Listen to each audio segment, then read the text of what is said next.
Après la bouche de la vérité, l'illusion des représentations peut-être est au programme de cette table ronde. En tout cas, le hasard fait que les 4 intervenants vont évoquer les dessins et les imprimés, mais liés quand même essentiellement à l'École nationale supérieure des beaux-arts. Alors je dirais un mot quand même en ce qui concerne cette question pour les écoles régionales d'architecture, en disant que, ça a été évoqué ce matin, la diversité des lieux d'archives, des dessins et imprimés concernant les écoles régionales est considérable. Le poids des municipalités, notamment, est important. On en trouve ces traces eh bien, dans les bibliothèques municipales, dans les archives municipales. Et si on intègre, par exemple, un mot que je n'ai pas entendu ce matin, on a parlé de la division entre, finalement, l'ingénierie et les beaux-arts, l'ingénierie et l'architecture, mais il y a aussi la question des arts appliqués qui a eu énormément de poids entre les 2 guerres et même un peu après la guerre, en ce qui concerne la formation des architectes, ou en tout cas la formation avant la formation initiale des architectes. Et on trouve aussi énormément de traces de cette question dans des lieux d'archives plutôt municipaux. Si on ajoute en plus les questions que Anne-Marie Châtelet évoquait ce matin, c'est-à-dire des cas transfrontaliers un peu curieux en raison d'une opposition entre une université catholique et puis la social-démocratie en ce qui concerne l'île, des transferts de l'autre côté de la frontière qui eux aussi ont produit, bien sûr, ont eu un rôle considérable dans la formation des architectes. Pour citer un architecte connu, qui est décédé très récemment, qui est Jean-Pierre Wattel. Jean-Pierre Wattel, par exemple, était formé à l'Institut Saint-Luc de Tournai et a opéré principalement dans la région lilloise. Et je rappellerai que Jean Villerval, Jean Dubuisson et Pierre Vagot ont été directeurs de cet institut. Donc, reconcentrons-nous en ce qui concerne l'École nationale supérieure des beaux-arts, mais j'ai simplement, après des échanges avec les intervenants, décidé d'un ordre, mais c'est déjà une construction, et j'ai proposé simplement à Annie Jacques, puisqu'elle m'a dit qu'elle avait quitté depuis 10 ans déjà maintenant son institution, j'ai pensé que c'était une bonne distance pour qu'elle prenne la parole en premier. Voilà, donc je lui cède. Merci. Oui, je dois dire que j'ai quitté l'école et j'ai quitté mes fonctions depuis 10 ans. Donc, je me sens maintenant très éloignée de toute cette problématique, même si j'aime toujours l'art et l'architecture. Et quand Jeanne Dumont m'a proposé d'intervenir, je dois dire que j'ai beaucoup hésité, à la fois en me disant, bon, en quoi est-ce utile que moi, qui suis très loin de tout ça, j'intervienne, et en même temps, je trouvais que ce souci sur l'histoire de l'enseignement de l'architecture au XXe siècle était tout à fait intéressant. Donc, je suis venue. De toute façon, ces souvenirs de l'école des beaux-arts restent pour moi quelque chose de très agréable. J'ai eu la chance et le bonheur de gérer une collection extraordinaire pendant des décennies, et donc bon, c'est vrai que ça me fait plaisir d'en parler, et peut-être ça aura une certaine utilité. Donc je suis arrivée à l'école des beaux-arts, moi je ne connaissais absolument rien au milieu architectural. J'avais fait des études d'histoire de l'art, une formation de conservateur de bibliothèque, mais le milieu architectural m'était tout à fait inconnu. Et donc, quand je suis arrivée à l'école des beaux-arts, elle était encore dans ce bouillonnement qu'évoque très bien Jean-Louis Violot, qui a écrit des choses très, très intéressantes là-dessus. Donc, les lieux étaient encore ce palais des études avec les colonnes du Parthénon et du temple de Jupiter-Stator, et la bibliothèque, qui était un lieu fabuleux, des kilomètres de livres, d'archives, de manuscrits, de photos, d'estampes, dans les caves, dans les greniers, dans les couloirs. C'était tout à fait extraordinaire pour qui aime ce genre de choses. Donc, je ne vous assènerai pas une bibliographie sur l'histoire des collections, l'histoire de l'école des beaux-arts. C'est assez facile, il y a beaucoup de documents, de publications, etc. Donc, c'est assez facile à reconstituer. Je vais parler simplement, pour chaque décennie, de 3 ou 4 points qui nous mène peut-être jusqu'à cet enseignement, cette histoire de l'enseignement au XXe siècle. Donc les années 70, donc quand il y avait encore ce bouillonnement d'âgés, cette école qui se transformait, les moulages qui déménageaient, etc., etc., quelques opérations ou quelques événements m'ont frappé. D'une part, sur le problème des archives. Tout à l'heure, on a eu des exposés fort intéressants sur les séries concernant l'enseignement. Donc c'est là que s'est constitué le début de AJ52, cette série que vous connaissez bien aux Archives nationales. L'école avait gardé depuis le XVIIIe siècle, même si elle avait changé de lieu, si c'était l'Académie royale, puis l'École des beaux-arts, elle avait gardé tous ses papiers. Donc la loi sur les archives de 1973, qui organisait le versement des archives des établissements publics aux Archives nationales, s'est donc appliquée. Les césures qui ont été faites, qui étaient dans la logique normale, c'est les archives d'Ancien Régime, cotées comme des manuscrits, restés à l'École des Beaux-Arts, et les archives administratives postérieures à la Révolution partaient aux Archives nationales. Le problème des dessins, qui n'ont donc pas accompagné les programmes, les dossiers, les comptes rendus, etc., toutes les archives qui sont dans AJ52, c'est que ces collections de dessins, elles remontaient au début du XVIIIe siècle, et il y avait une continuité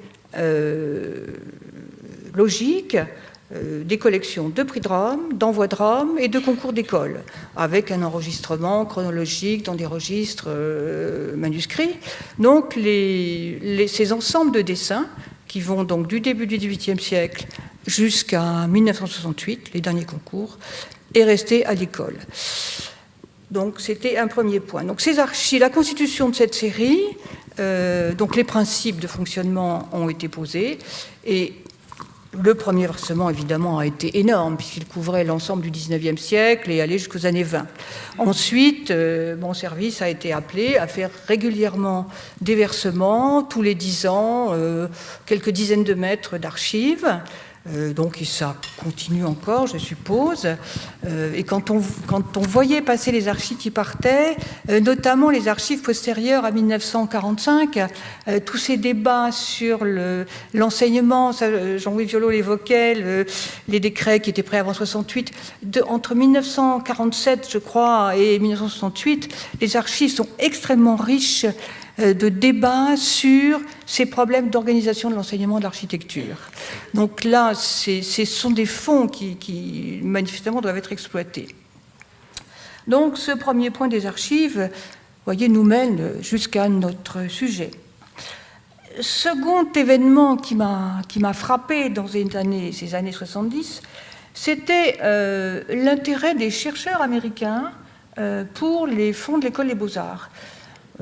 Les élèves, les historiens de l'art ne s'intéressaient pas beaucoup à ces fonds, mais une série d'historiens américains venaient et préparaient une grande exposition au Musée d'Art moderne de New York sur l'enseignement de l'École des Beaux-Arts, le prix de Rome. Donc cette exposition a eu lieu, elle a fait l'objet d'une énorme publication, elle a eu lieu aussi au Canada, et je me souviens des débats de l'époque. Je veux dire, il y a eu une tribune, ou je ne sais plus exactement dans quelle revue, d'un architecte français qui disait oui, les architectes américains, eux, ils ont historisé tout de suite cette période du 19e siècle, mais là, nous, on en est encore dans le rejet du père, sinon du grand-père. Donc, ce travail fait par les Américains a eu aussi une continuité, puisque a paru récemment à New York un gros ouvrage sur American in Paris, qui sont le répertoire, une étude sur les architectes américains qui ont étudié à l'École des Beaux-Arts entre 1850 et 1914, enfin la Première Guerre mondiale. Donc voilà les années 70, avec toujours ce bouillonnement post-68. Les années 80, là, il y a une montée en puissance de l'intérêt pour les fonds académiques. La création du musée d'Orsay, Le scandale des Halles de Paris abattu, je me souviens de l'éditorial de Henri Russell Hitchcock. Bon. Donc il y a eu un vrai intérêt pour ces fonds académiques. Pour l'ouverture du musée d'Orsay, Henri Loiret a eu la gentillesse de me demander une exposition dossier sur la carrière de l'architecte au XIXe siècle. Donc, ce qui m'a amené à essayer de rechercher à la fois dans les sources de l'école et dans d'autres sources l'histoire de cet enseignement et de cette profession qui est une des professions bourgeoises du XIXe siècle. Pas sur le débat avec les ingénieurs, etc. Donc il y a toutes sortes d'aspects de la profession qui ont mérité d'être étudiés. Et ce qui est amusant et intéressant, c'est qu'à la fin du XIXe siècle, c'est qu'il y a cette légende dorée de l'école, avec le livre d'Alexis Lemaître, l'école des beaux-arts racontée et dessinée par un ancien élève, et puis le roman de Jourdain, L'atelier Chantorel, qui ont paru à 4 ans d'écart, 89 et 94, qui est une descente en flèche de tout ce qui est l'enseignement, tout ce qui est l'école. Et c'est cette légende noire de l'école qui continue au XXe siècle. Et donc, moi, je ne l'ai pas spécialement étudié, mais c'est à travers les sources littéraires, les souvenirs, etc., ça peut être intéressant de voir ce qu'était cette légende noire de l'école, parce qu'elle a perduré jusqu'aux événements de 68. Voilà, les années 90, donc je vais être rapide, donc je ne vais pas faire 10 minutes. Les années 90, je dirais que c'est la période du numérique. C'est la période de la création de l'INHA, c'est la période du numérique. Donc là, en tant que gestionnaire de collection, c'est vrai que c'est une période avec ces outils où on a essayé de faire des récollements, des répertoires, des numérisations de tout ce qui était les fonds de dessin. Et évidemment, chronologiquement, on a commencé par le XVIIIe siècle, donc on est arrivé qu'à un K1 au début du XXe, après 14, mais là, c'est vrai qu'il y a un manque. Et dans ce programme d'études de l'enseignement de l'architecture au XXe siècle, il y a une source, les dessins sont là, ils existent, ils méritent d'être connus donc par la numérisation, par la publication, etc., pour pouvoir porter des jugements sur l'histoire de l'enseignement. Il y a eu aussi un débat à la création de l'INHA, d'un institut d'histoire de l'art. Est-ce que la bibliothèque relevait plutôt de l'histoire de l'art, ce qui me semblait, plutôt que l'école des beaux-arts? Elle s'était devenue une école des beaux-arts, des arts plastiques. Ce fonds d'architecture, qui est quand même très très important, parce que la section d'architecture, c'était numériquement 2 fois la section de peinture et de sculpture. Donc numériquement, les fonds de la bibliothèque étaient le reflet de cet enseignement. Bon, plus de la moitié, les 2 tiers, relèvent de l'architecture. Donc, il y a un questionnement. Est-ce que l'école, évidemment, tient à ses collections, c'est son histoire. Et en même temps, être à la fois une grande école des beaux-arts et un grand fonds de l'histoire de l'architecture, sur le plan financier, c'est peut-être pas très facile à tenir. Donc, ces années 90 ont été une période de questionnement. Je dois dire que les achats, comment justifier des achats de livres ou de fonds d'architecture dans une école d'art? C'était pas évident pour un gestionnaire comme moi. Donc, il a fallu clore, puisqu'il existait ailleurs des institutions qui avaient les ressources pour constituer cette continuité de fonds d'histoire de l'architecture ou d'architecture. Donc, ça a été des années de réflexion.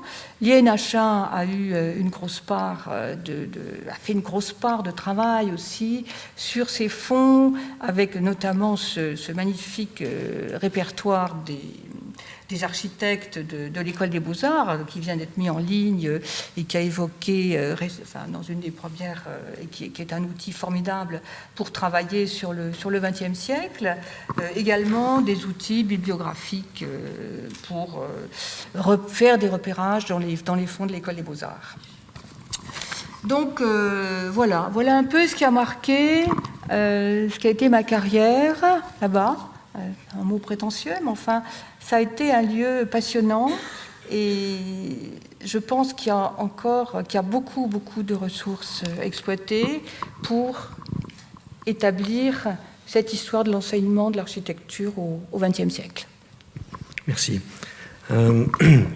Passons peut-être à Pauline Chounier, qui, elle, est en pleine activité par rapport à ses dessins, puisqu'elle est chargée des collections de dessins 16e et 19e siècle du département des estampes et de la photographie de la BNF, et qui, ça m'a beaucoup intéressé les quelques lignes que nous avons échangées, puisqu'elle évoque à la fois la constitution de la collection, mais aussi l'idée de tracer brièvement une typologie des éléments utiles pour l'histoire de l'architecture dans cette collection, et aussi, j'aimerais que ce ne soit pas écarté, des traces, c'est ce que vous dites, des traces d'une utilisation des collections de la BNF par les élèves architectes, qui me semble aussi un point important. Je vous laisse la parole.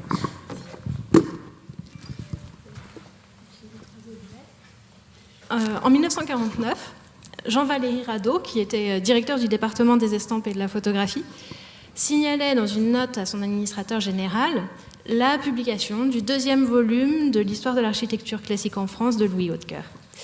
Il attirait l'attention de son supérieur hiérarchique sur la place que les collections du département des estampes prenaient dans cette publication.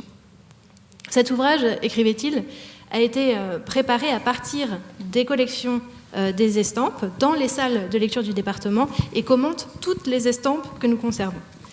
Donc il y a peut-être un petit peu d'exagération merci, dans ce que dit Valéry Radaud, mais il est vrai que le fonds d'architecture, de dessin d'architecture est très riche et couvre une très large période qui va du XVIe jusqu'au XXe siècle. Alors pourquoi existe-t-il un fonds intéressant l'architecture au département des estampes? S'agit-il d'un accident de l'histoire ou d'une politique vraiment délibérée et construite d'acquisition?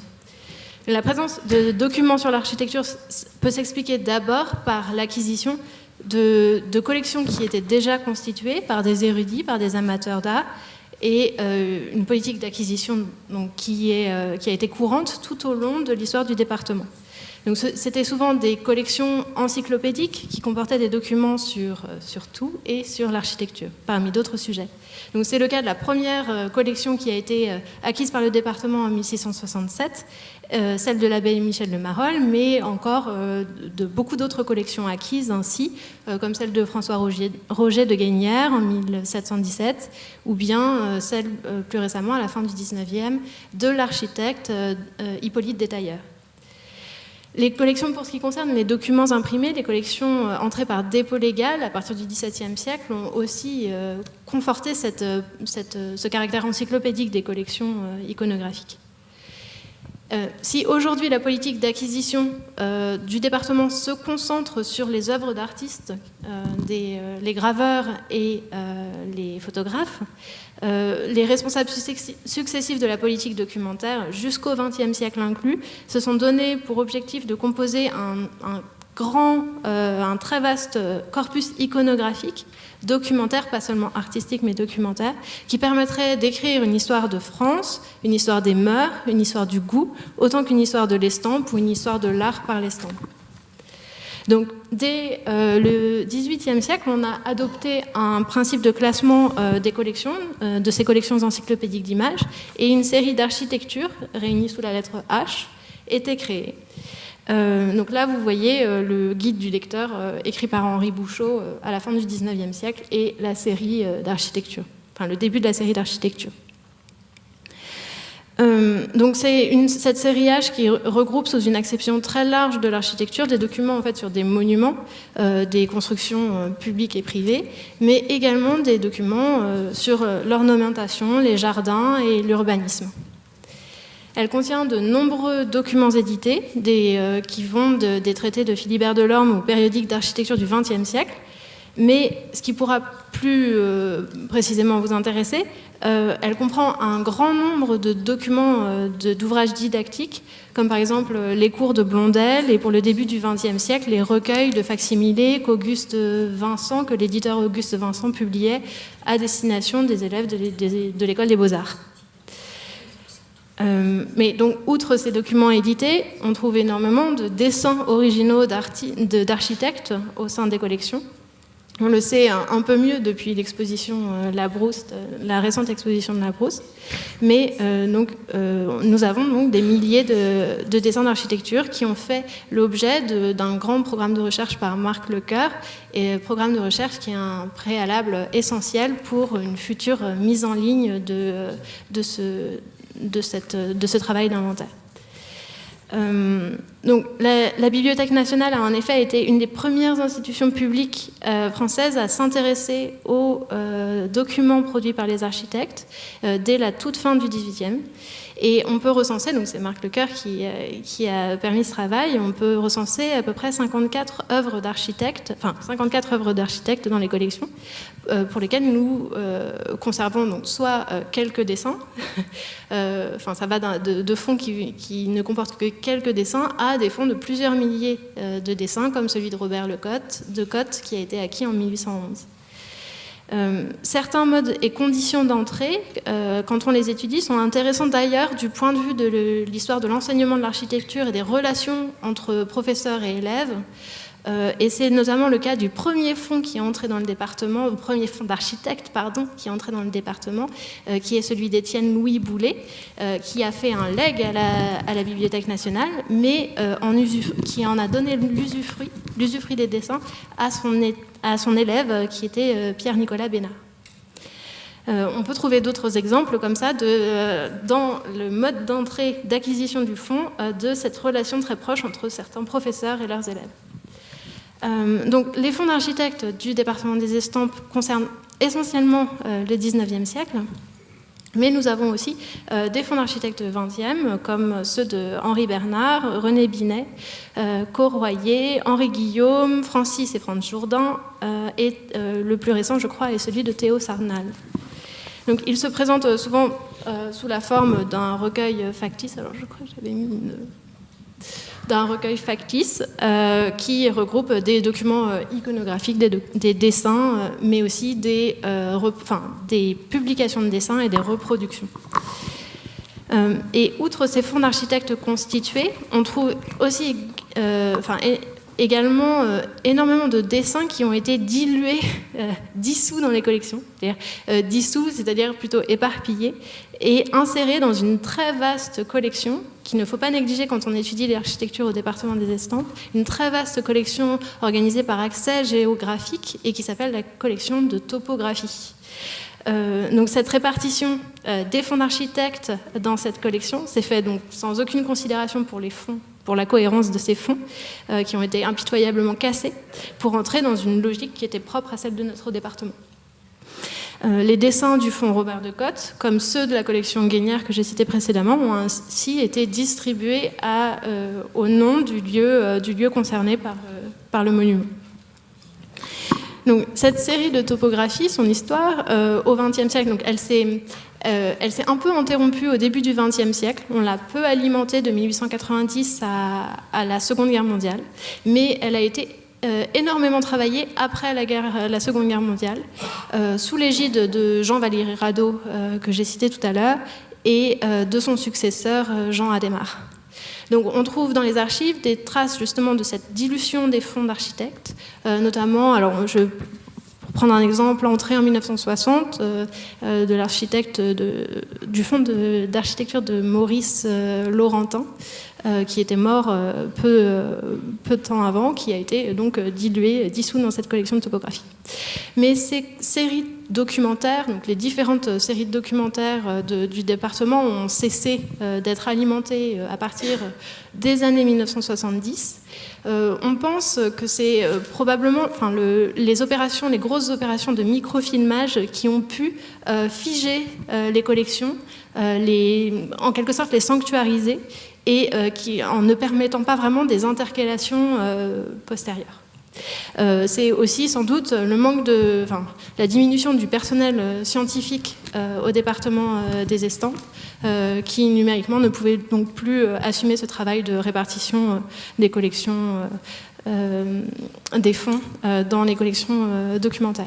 Et puis sans doute aussi une conscience plus grande de l'intérêt de conserver la cohérence des fonds entrants.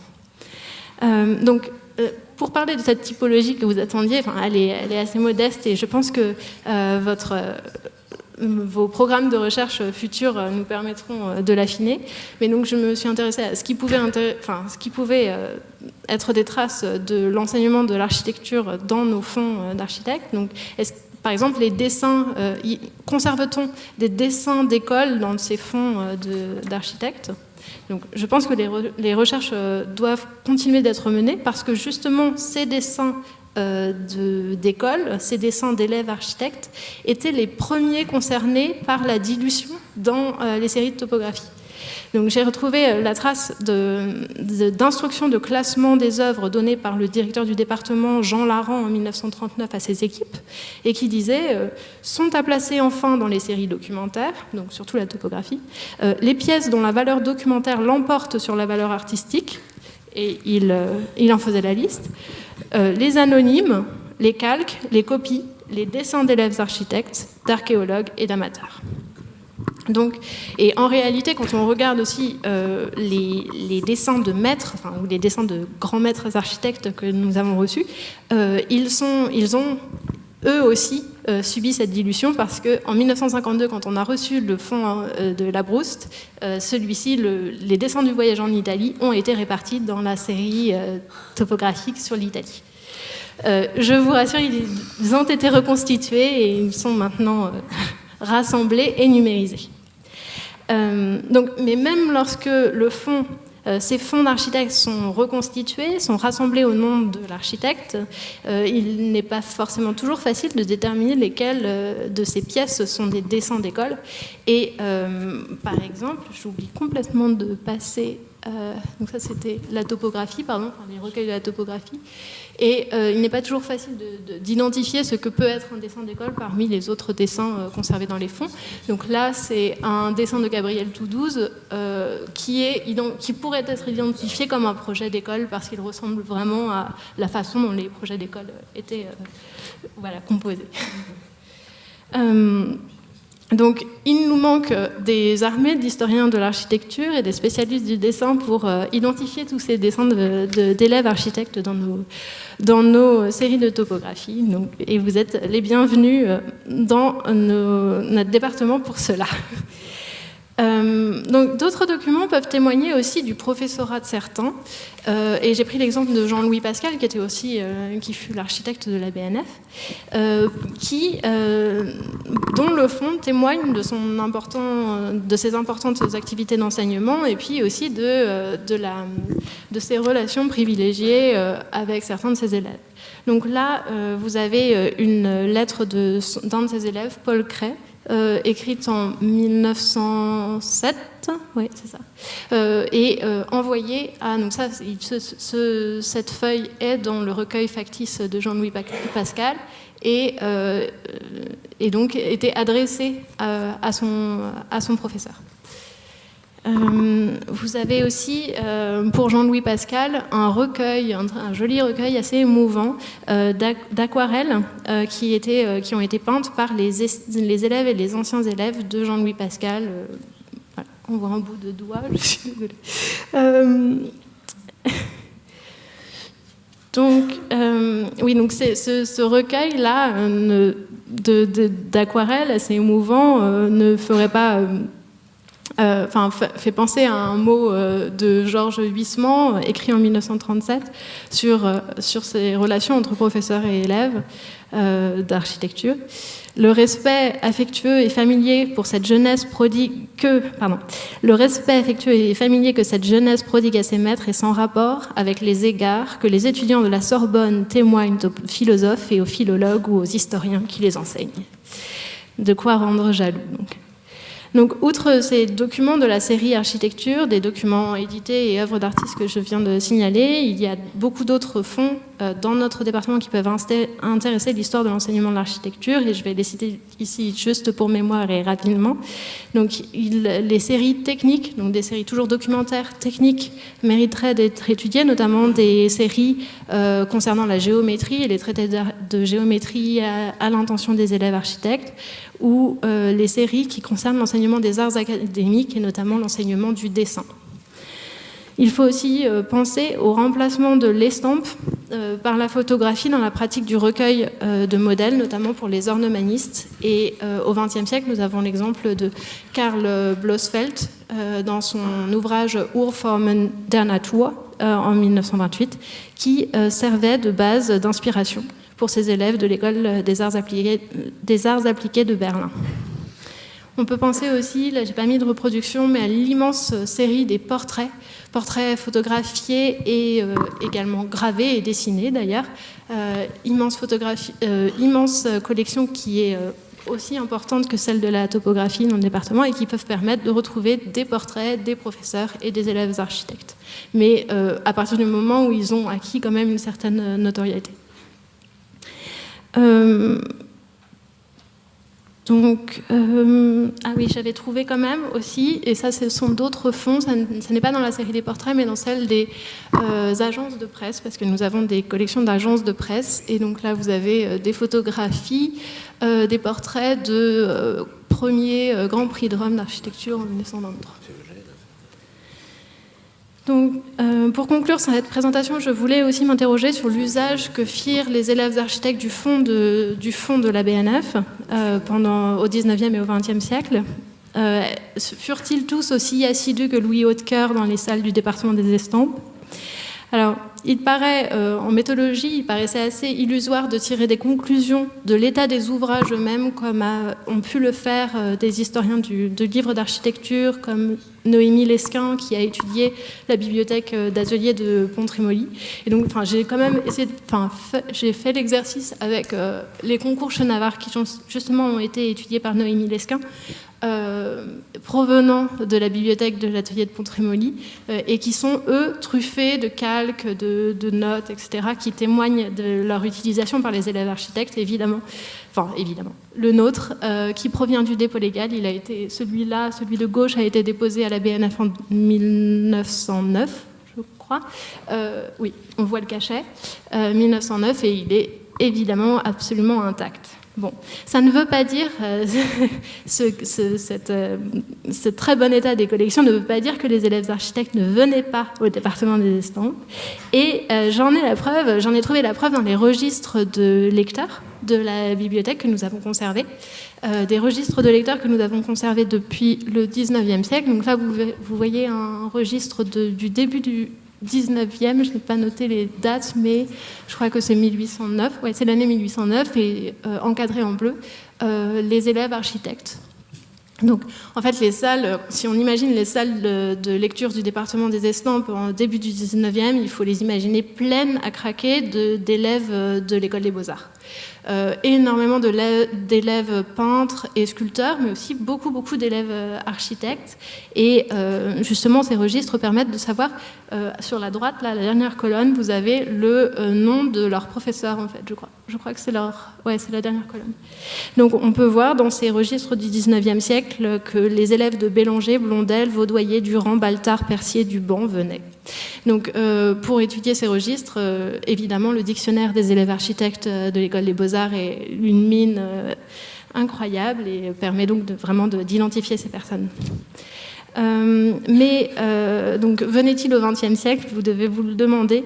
Oui, donc il nous manque malheureusement les registres du début du XXe siècle jusqu'en 1937. Mais j'ai trouvé la trace en 1910 dans une lettre adressée par un élève architecte, un Suisse allemand, Emil Brinkhoff, en 1910 au directeur du département des estampes, que cette collection pouvait quand même, était quand même une référence pour les élèves architectes du début du XXe siècle. Je vous la lis parce qu'elle est quand même assez savoureuse. Vous ne pouvez ignorer, monsieur le directeur, la bonne volonté que j'ai déployée à analyser les études spéciales à la Bibliothèque nationale. Je viens donc vous prier de vouloir bien me certifier avec quelques mots que j'ai étudié sérieusement l'architecture française, surtout des programmes et des sujets de l'École des Beaux-Arts et de l'architecture spéciale, pendant la seconde moitié de l'année 1909 à la Bibliothèque nationale, Paris. Je me permets de vous expliquer la raison de ma prière. Étant suisse-allemand et sorti de l'école d'architecture pratique, j'ai exercé la pratique pendant des années.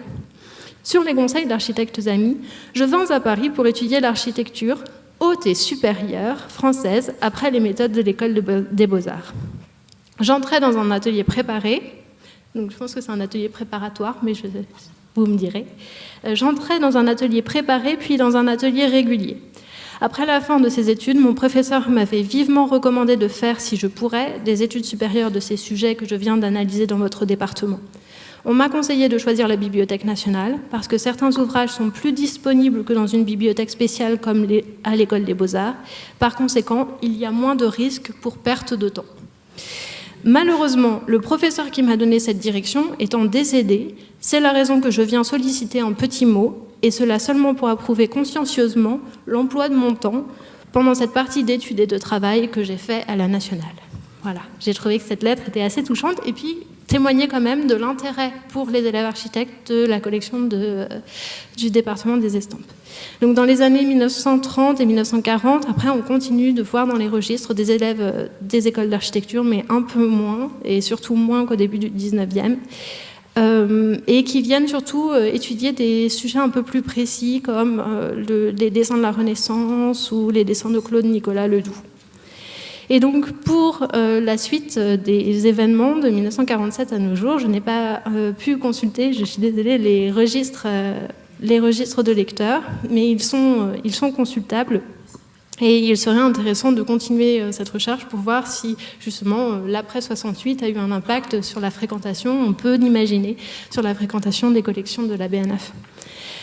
Donc pour les registres futurs, des années qui sont devant nous, j'espère qu'ils se rempliront de sujets d'architecture et j'espère que ce programme en sera l'occasion, ainsi que nos efforts pour identifier et mieux signaler les collections du département en ligne.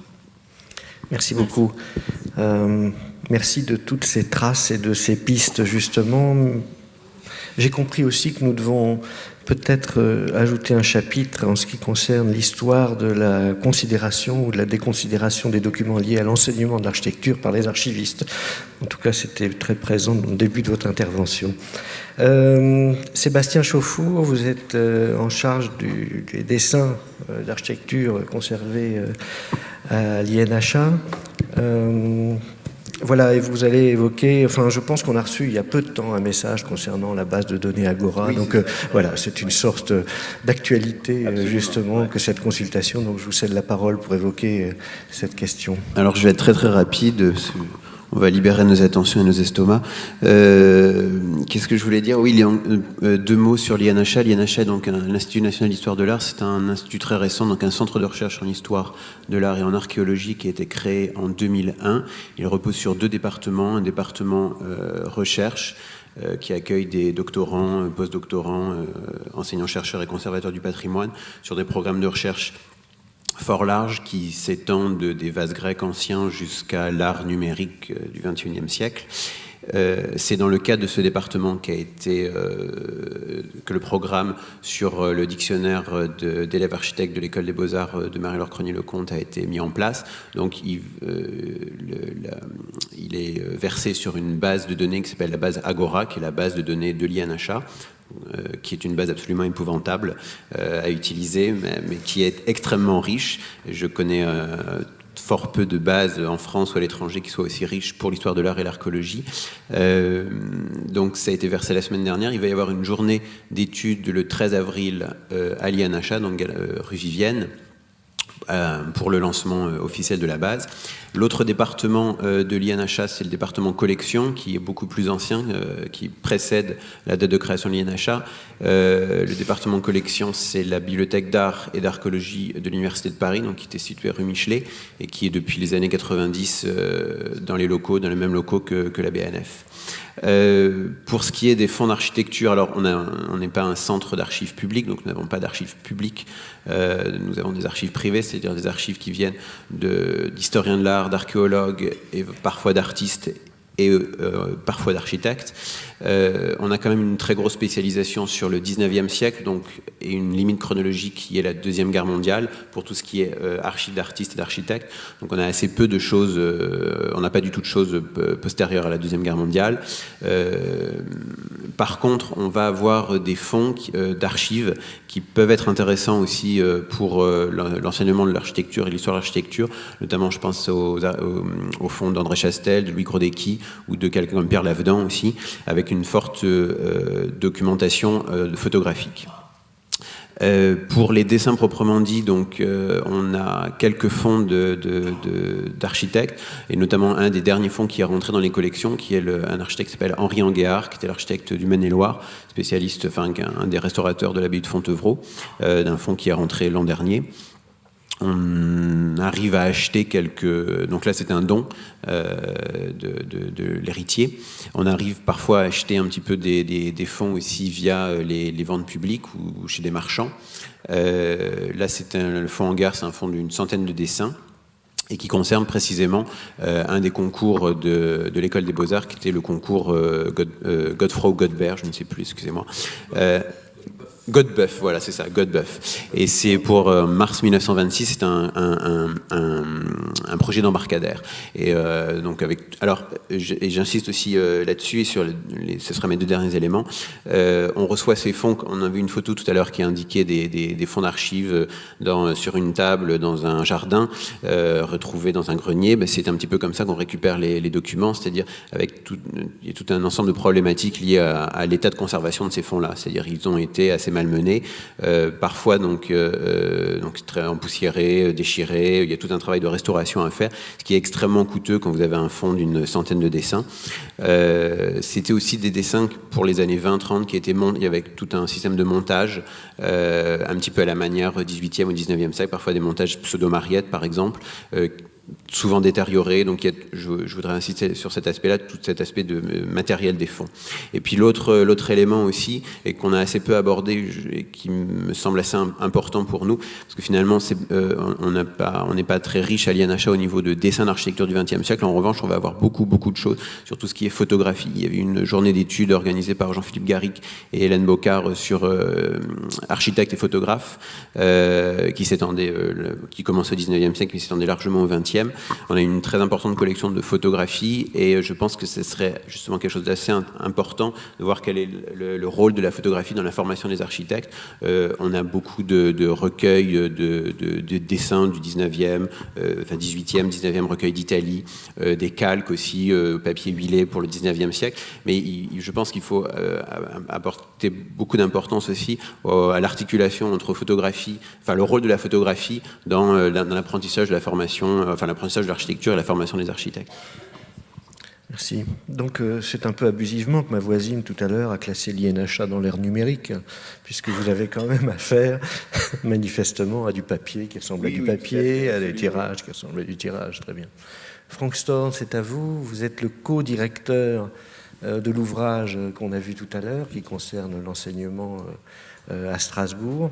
Et vous allez évoquer, je pense, une numérisation qui est en cours des concours d'architecture. Alors, par rapport aux grandes bibliothèques et aux grandes institutions parisiennes dont il vient d'être fait état, une bibliothèque d'école d'architecture, c'est un périmètre vraiment très circonscrit, avec des collections qui peuvent sembler relativement faibles. Et malgré tout, il peut y avoir des richesses. Quand il y a des richesses, la question qui se pose, c'est le champ d'action possible. Et le champ d'action possible, dans le cadre d'une seule école d'architecture, me semble là encore extrêmement limité, pour ne pas dire impossible. À Strasbourg, la très grande chance qu'a l'école d'architecture, c'est qu'elle est associée à l'université de Strasbourg et qu'il y a un programme, un schéma directeur de la documentation à l'échelon alsacien, puisque ça englobe aussi l'université de Haute-Alsace à Mulhouse. Et dans le cadre de cette association de l'école d'architecture de Strasbourg à l'université de Strasbourg, la bibliothèque est partie intégrante de ce projet d'association et a bénéficié, comme vous le voyez sur la diapositive qui est à l'écran, de multiples aspects, c'est-à-dire que son catalogue est intégré au catalogue de l'ensemble des bibliothèques universitaires de Strasbourg et de la Bibliothèque nationale universitaire de Strasbourg, de sorte que nos 800 étudiants ont accès à plus de 3 millions de documents, ce qui est une situation à peu près unique en région. Dans le cadre de cette association, s'est posée la question de la participation à une bibliothèque numérique pour la numérisation de nos fonds. La première numérisation qui avait été envisagée, c'est celle de notre fonds ancien, un peu improprement appelé fonds ancien, puisqu'il court du 17e pour les ouvrages les plus anciens au milieu des années 30, mais fonds précieux puisqu'il avait été constitué précisément et par lui-même par le premier directeur de l'école, Robert Danis. Ce sont ses choix personnels et cette bibliothèque a été conservée presque intégralement. Elle intéresse des chercheurs, des professeurs de l'université de Strasbourg, dont l'un est d'ailleurs vice-président de l'INHA, et ces chercheurs ont envisagé la numérisation. Mais il n'y avait pas de projet scientifique derrière, je vais y revenir après. La numérisation était envisageable puisque le service commun de la documentation de l'université de Strasbourg a une... comment j'avance là-dessus ? A une bibliothèque numérique patrimoniale. Et c'est un atout énorme. Donc il y a un logiciel qui a fait ses preuves, Content.dm chez OLC. Tout ce qui est numérisé est sur les serveurs de l'université, donc on n'a pas à se soucier d'avoir des serveurs adéquats dans une petite école d'architecture, petite pas par sa qualité, mais pour ses capacités. Et donc cet hébergement est possible. La bibliothèque patrimoniale a une politique éditoriale qui est très claire. Tout ce qui est numérisé fait l'objet d'un programme de recherche. C'est avec les enseignants-chercheurs que les choix se font. Ça n'est pas la volonté d'un bibliothécaire ou d'un chef d'établissement qui voudrait numériser ses fonds. Il y a derrière des équipes de recherche qui travaillent sur les fonds qui sont numérisés, et les fonds sont numérisés parce qu'on va travailler dessus, on va continuer de travailler, de les enrichir. Alors juste une vue ce sont des copies d'écran, c'est peut-être pas extraordinaire, une vue de la page d'accueil de la bibliothèque numérique. Le grand intérêt de cette bibliothèque numérique aussi, c'est qu'elle est complètement moissonnée. Et ce qui veut dire, en termes très clairs, qu'il y a une visibilité nationale et internationale de tous les fonds qui sont numérisés dans la bibliothèque patrimoniale de l'université de Strasbourg. Il est bien évident qu'une numérisation, quand bien même elle arriverait à se faire techniquement au sein d'une école d'architecture, pour lui donner une visibilité nationale, voire internationale, dans le cadre des écoles d'architecture, ça n'est pas encore possible, même si je n'ignore pas que le réseau Archirez envisage d'avoir ces bases de données qui auraient une visibilité nationale. Mais on n'en est pas encore à ce stade, alors que pour le moment, avec la bibliothèque numérique, c'est tout à fait possible. C'est d'autant plus possible qu'il y a une évolution de cette bibliothèque numérique, puisqu'elle va intégrer la bibliothèque numérique de la Bibliothèque nationale et universitaire de Strasbourg, qui s'appelle Numistral, et que Numistral, en fait, est la déclinaison de Gallica, en quelque sorte. Ce qui veut dire que cette visibilité va se trouver véritablement renforcée et que par ailleurs, la bibliothèque numérique patrimoniale de l'Université de Strasbourg va devenir dans un proche avenir aussi la bibliothèque numérique du site de l'enseignement supérieur alsacien, puisque l'Université de Haute-Alsace à Mulhouse va être englobée dans ce processus. Donc c'était une opportunité extraordinaire pour nous, bibliothèque d'école d'architecture, d'être englobés dans un processus beaucoup plus large, avec une accessibilité et une pérennité certifiées par l'université. Alors, le choix des concours d'architecture. Pourquoi les concours d'architecture publiés par Vincent Fréal des années 1903, vraisemblablement, jusqu'en 68 ? Eh bien, la question s'est posée avec Anne-Marie Châtelet lorsqu'elle a initié ce projet d'histoire de l'école d'architecture de Strasbourg, de trouver des archives, des sources. Les dessins à l'école d'architecture de Strasbourg, nous n'en avions pas. Il y avait des archives administratives, mais pas de dessins. Nous avons entrepris une quête de dessins originaux auprès des anciens élèves, et nous avons retrouvé des dessins, comme la diapositive l'a tout à fait montré, avec l'ancien élève Jost, qui dans son champ sort ses rouleaux de dessins. Et ce qui semblait important, c'était de pouvoir consulter les concours d'architecture ou les travaux médaillés, les mentions des élèves de l'école d'architecture de Strasbourg pouvaient se trouver reproduits. La difficulté, c'est qu'à l'école d'architecture de Strasbourg, la collection des concours d'architecture de l'année scolaire n'existait quasiment pas. Dans l'inventaire, il y avait 2 volumes du temps de la bibliothèque de Danis. Visiblement, ça n'avait pas été continué après. Et on ne sait pas si ça a été pillé au moment en 68 ou au déménagement lorsque l'école a quitté le Palais du Rhin. On n'en sait absolument rien. Donc finalement, en fonction des opportunités de la librairie ancienne, ce qui a été décidé, c'est de racheter la collection. Ce qui s'est fait à des titres relativement peu onéreux. Et on a racheté une collection très importante puisqu'elle couvre le début des années 20 jusqu'en 68. Elle est quasiment complète. Ce qui nous manque, c'est la tête de collection, mais j'ai bon espoir de la trouver, j'ai déjà repéré. Et ces concours d'architecture, évidemment, ils ont servi au projet sur l'histoire de l'école d'architecture de Strasbourg, mais dans un cadre beaucoup plus large et toujours initié par Anne-Marie Châtelet, c'est celui qui nous occupe aujourd'hui, à savoir cette histoire de l'enseignement de l'architecture au XXe siècle, puisque par cette numérisation, ce matériau est accessible, vous êtes accessible d'emblée pour ce qui est numérisé.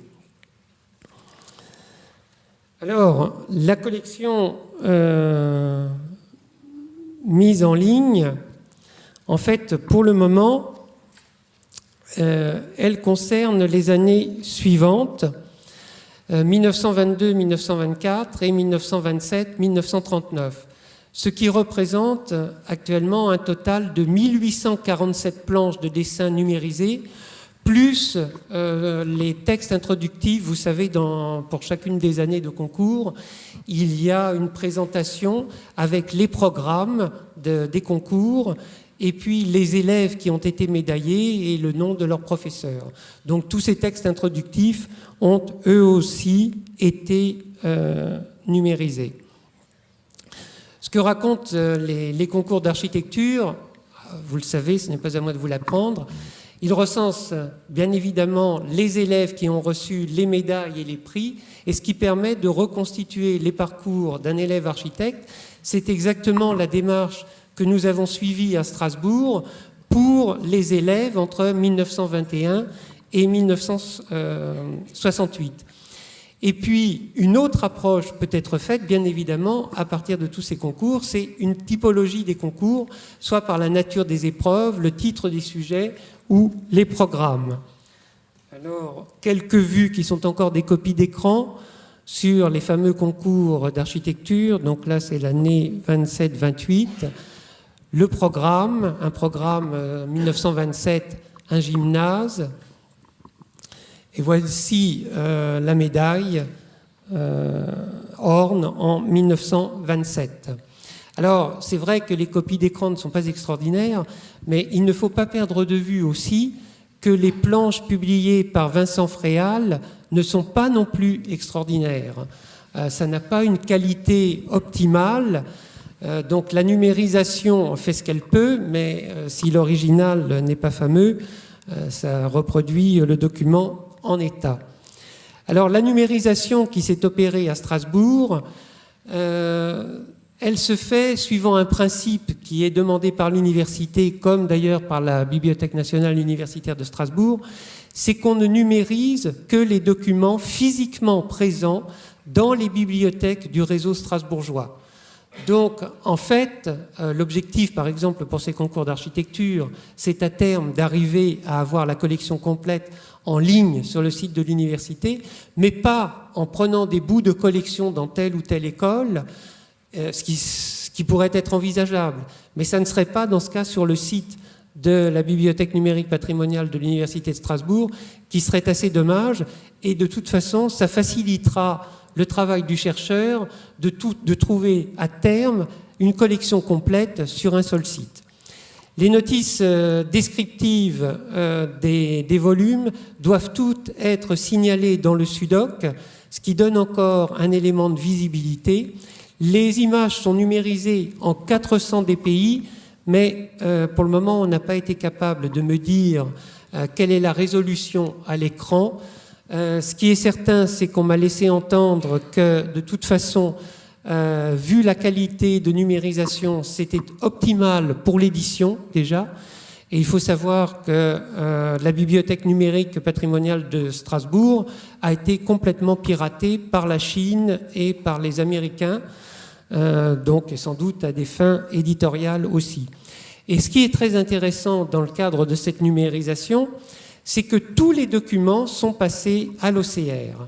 C'est-à-dire que tous les caractères sont reconnus et qu'on peut faire une recherche dans le texte et dans tous les termes. Si bien que sur l'ensemble de la collection numérisée des concours d'architecture, vous pouvez chercher par le nom d'un professeur, le nom d'un élève, le sujet d'un programme, enfin n'importe quel mot, et ça marche très bien. L'océrisation est vraiment assez remarquable. Bon, il faut dire que les documents s'y prêtent. C'est une typographie qui est extrêmement lisible, donc c'est sans grand problème de ce côté-là. Alors, les fonctionnalités, donc c'est ce que je viens de vous dire, recherche générale et ou avancée dans toutes les zones ou dans les zones spécifiques. Vous avez accès aux documents en mode image ou en mode texte, on peut zoomer. On peut partager le document sur tous les réseaux sociaux. On peut taguer le document, c'est-à-dire ajouter ses mots-clés. Pour les chercheurs, ça peut être extrêmement pertinent. Le chercheur peut aussi y mettre des commentaires, aussi nombreux qu'il veut. Le téléchargement peut se faire, il est partiel ou intégral, ce n'est pas limité. Et en plus, grâce à l'océrisation est importée, c'est-à-dire qu'en réalité, si vous téléchargez chez vous pour travailler tranquillement chez vous, vous bénéficiez aussi de l'océrisation et vous pouvez rechercher dans la totalité de la collection. On peut imprimer et chaque document a une adresse URL. Alors juste quelques vues de ces documents, oui voilà, de ce que ça donne à l'écran quand on voit un document spécifique avec en petit sur la, bon, de mon côté c'est sur la droite, oui sur la droite, il y a les vignettes qui correspondent aux différentes images et la vignette qui est en couleur, c'est la vignette qui s'affiche en pleine page sur l'écran. Et chaque document fait l'objet d'une notice descriptive générale et le document affiché peut faire aussi l'objet d'une notice descriptive particulière. Alors, en fait, Ce que j'ai dit, c'est que cette opération de numérisation qui s'est faite en étroite collaboration entre la bibliothèque de l'École d'architecture de Strasbourg et la bibliothèque numérique patrimoniale de l'Université de Strasbourg, a été possible parce qu'il y avait le programme de recherche initié par Anne-Marie Châtelet. On a fait ça très vite pour pouvoir présenter quelque chose aujourd'hui. Et là, l'Université de Strasbourg est véritablement à remercier. Notre directeur, M. Gross, a remercié le président de l'université. Et je dois préciser aussi pourquoi on peut remercier l'Université de Strasbourg, parce que c'est un des aspects, c'est que cette opération est totalement à la charge financière de l'université. C'est-à-dire que le programme scientifique intéressait l'université et l'université a tout pris en charge. Donc, en termes financiers, ça n'a strictement rien coûté à l'école. Mais, comme je vous ai dit, on a voulu faire cette opération de numérisation dans un délai assez rapproché pour pouvoir vous présenter quelques éléments. Ça n'est pas complet. Ce qu'on doit mettre en ligne, c'est le sommaire de chaque volume. Même si tout est interrogeable, on va mettre un sommaire. Comme on voit sur Gallica, par exemple, il y a les sommaires des documents et c'est extrêmement pratique pour la lisibilité. Toutes les vignettes vont être enrichies. Elles vont avoir le numéro de planche qui figure sur les concours va être reporté, ainsi que le titre de la planche. La question qui se pose, c'est la numérisation de la collection complète, parce que l'université est très sourcilleuse sur ce point-là et nous a fait savoir qu'elle ne mettrait en ligne et ne numériserait que tout document absolument libre de droit. Donc, jusqu'en 1945, elle était d'accord pour tout numériser. Après 1945, elle nous a demandé de fournir la preuve que nous avions l'autorisation de numériser. Et nous avons la collection complète des concours de 1945 à 1968, mais pour le moment, nous sommes incapables de fournir le moindre élément. Nous ne savons pas qui sont les ayants droit de Vincent Fréal. Annie Jacques vient de me donner une piste qu'on va se dépêcher d'explorer. C'est vrai que là, s'il y avait une collaboration pour arriver à trouver ces ayants droit et à lever tous les obstacles juridiques sur ces questions-là, ce serait très précieux parce que, en l'occurrence, l'Université de Strasbourg est prête à continuer immédiatement la numérisation de cette collection. Sachant aussi que pour l'Université de Strasbourg, cette numérisation de la collection des concours d'architecture, c'est la constitution d'une bibliothèque d'architecture. Donc, à terme, cette bibliothèque s'enrichira d'autres titres. Les perspectives d'avenir, alors, elles peuvent être nombreuses, et là, ça ne concerne pas uniquement le projet de bibliothèque numérique de l'Université de Strasbourg, c'est plutôt une interrogation dans le cadre du projet de ce programme sur l'histoire de l'enseignement de l'architecture au XXe siècle, puisque d'autres titres que les concours d'architecture pourraient être numérisés, des titres qu'à Strasbourg nous n'avons pas, et je n'achèterai pas tous, ce n'est pas possible, mais en revanche, d'autres établissements ont ces collections. J'en ai listé quelques-uns à titre purement indicatif. C'est à vous, la communauté des chercheurs, de savoir quels titres devraient être numérisés. Il y a des publications sur la section d'architecture de l'ENSBA, quelques-uns qui sont cités, d'autres publications de professionnels qui sont cités aussi, et puis toutes les autres pistes que vous pourriez évoquer et pour lesquelles on trouverait une solution de numérisation. Avec juste un mot de conclusion, c'est qu'à mes yeux, et je pense aux yeux de l'école de Strasbourg, il est souhaitable qu'à l'exemple de ce qui s'est fait pour les concours d'architecture numérisés, ce soit avec une accessibilité universelle et sur une base pérenne. Merci beaucoup de ces précisions et de ces perspectives aussi.